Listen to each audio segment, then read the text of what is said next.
उरी में देश पर बड़ा हमला, पाकिस्तान ने फिर दिया धोखा। आज पाकिस्तान को मुंह तोड़ जवाब देंगे मोदी। सबसे बड़ी कवरेज।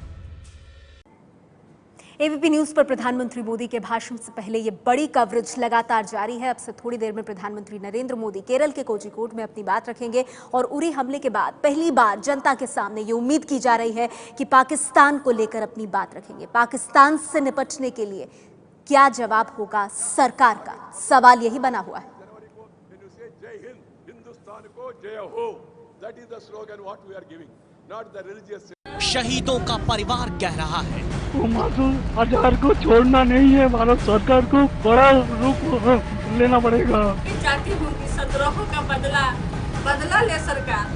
मैं तो यही अपील करूँगा पीएम से कि आप जितनी जल्दी हो सके इनको सबको सिखाना चाहिए। हमारा गांव का ऐसा एक परिवार का एक 22 साल का लड़का चला गया, उसके तो मुंह तोड़ जवाब देना चाहिए। देश की जनता बोल रही है खून का बदला, खून का बदला।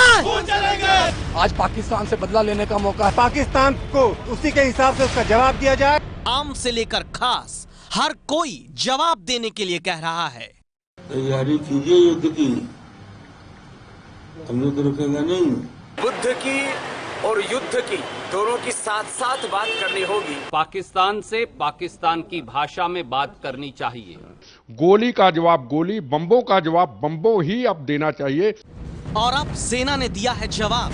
हमले का अधिकार हमारे पास, जगह और समय हम चुनेंगे। I would only like to mention at this stage that the Indian Army has displayed considerable restraint while handling the terrorist situations both along the line of control and in the hinterland. However, we have the desired capability to respond to such blatant acts of aggression and violence in the manner as deemed appropriate by us. We reserve the right to respond to any act of the adversary at the time and place of our own choosing. सवाल ये है, क्या भारत का जवाब युद्ध होगा या Bharat surgical strike यानी घुसकर टारगेट को खत्म करेगा? सूत्रों के मुताबिक भारत अब बातचीत नहीं, सीधी कार्रवाई के मूड में है। आतंकी हमले के बाद जिस तरीके से पाकिस्तान ने अपना हाथ होने से इनकार किया है, उसके बाद भारत ने उसको पूरा सबक सिखाने का मन बना लिया है।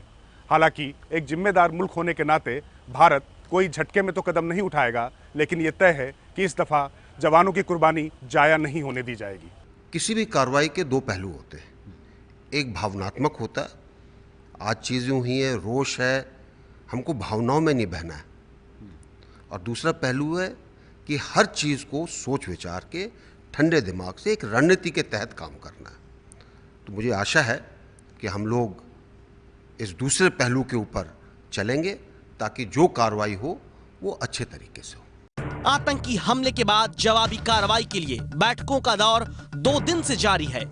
आज सुबह गृह मंत्री राजनाथ सिंह की अगुवाई में नॉर्थ ब्लॉक में रक्षा मंत्री मनोहर पर्रिकर, एनएसए चीफ अजीत डोभाल, थल सेनाध्यक्ष दलबीर सिंह सुहाग, आईबी और रॉ के प्रमुख के साथ उच्च स्तरीय बैठक हुई, जिसके बाद सभी अधिकारी और मंत्रियों के साथ प्रधानमंत्री की बैठक हुई। सूत्रों के मुताबिक सेना प्रमुख दलबीर सुहाग ने इस बैठक में 2 टूक कहा, अगर हमने इसका जवाब नहीं दिया तो सेना के मनोबल पर इसका उल्टा असर पड़ेगा। तो उरी में जिन 18 जवानों ने शहादत दी, उनका परिवार यही कह रहा है कि अब बयान नहीं, पाकिस्तान से बदला चाहिए। और ऐसे में प्रधानमंत्री मोदी अब से थोड़ी देर बाद केरल के कोझिकोड में लोगों से मुखातिब होंगे। सवाल यही, क्या पाकिस्तान को मुंह तोड़ जवाब देंगे देश के प्रधानमंत्री?